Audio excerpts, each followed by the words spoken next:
വർഷങ്ങളായി പുന്നലിന്റെ മണമുയരുന്ന കോഴിക്കോട് ചെറുകുളത്തൂരിൽ ഇപ്പോൾ എള്ളിന്റെ സുഗന്ധമാണ്. അതെന്താണെന്നല്ലേ, കർഷക കൂട്ടായ്മയുടെ നേതൃത്വത്തിൽ കിഴക്കുംപാടത്തിറക്കിയ ആദ്യ കൃഷിയിൽ തന്നെ മികച്ച വിളവാണ് ലഭിച്ചിരിക്കുന്നത്. അപ്പോൾ ആ നേർക്കാഴ്ച റിപ്പോർട്ടായി പ്രേക്ഷകരിലേക്ക്.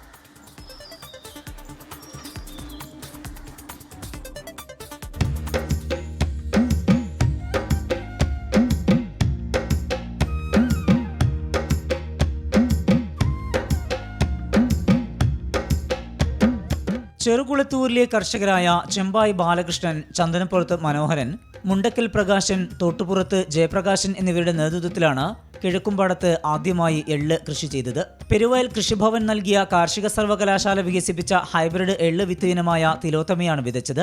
ഉത്സവ അന്തരീക്ഷത്തിലായിരുന്നു 1.5 ഏക്കർ സ്ഥലത്തെ വിളവെടുപ്പ്. ഞങ്ങൾ ആദ്യം വത്തക്ക കൃഷി ഉണ്ടാക്കിയാണ്, തണ്ണിമത്തൻ്റെ. ആ കൃഷി വമ്പൻ പരാജയമായപ്പോൾ ഞങ്ങൾ എന്ത് ചെയ്തു, ഈ കൃഷിഭവനിൽ ചെന്ന് കാര്യങ്ങൾ സംസാരിച്ച സമയത്ത് കൃഷി ഓഫീസർ പറഞ്ഞു, ഇത് ഞങ്ങൾക്ക് എള്ള് വിത്തുണ്ട്, നിങ്ങളത് കൊണ്ടുപോയിട്ട് എന്തെങ്കിലും ചെയ്യാൻ പറ്റുകയാണെങ്കിൽ ചെയ്യാൻ പറ്റുകയാണെങ്കിൽ ചെയ്തോളാൻ പറഞ്ഞു. അങ്ങനെയാണ് ഞങ്ങൾ എള്ളിലേക്ക് ഇറങ്ങുന്നത്, കൃഷി ഓഫീസറെ സപ്പോർട്ടോടു കൂടി.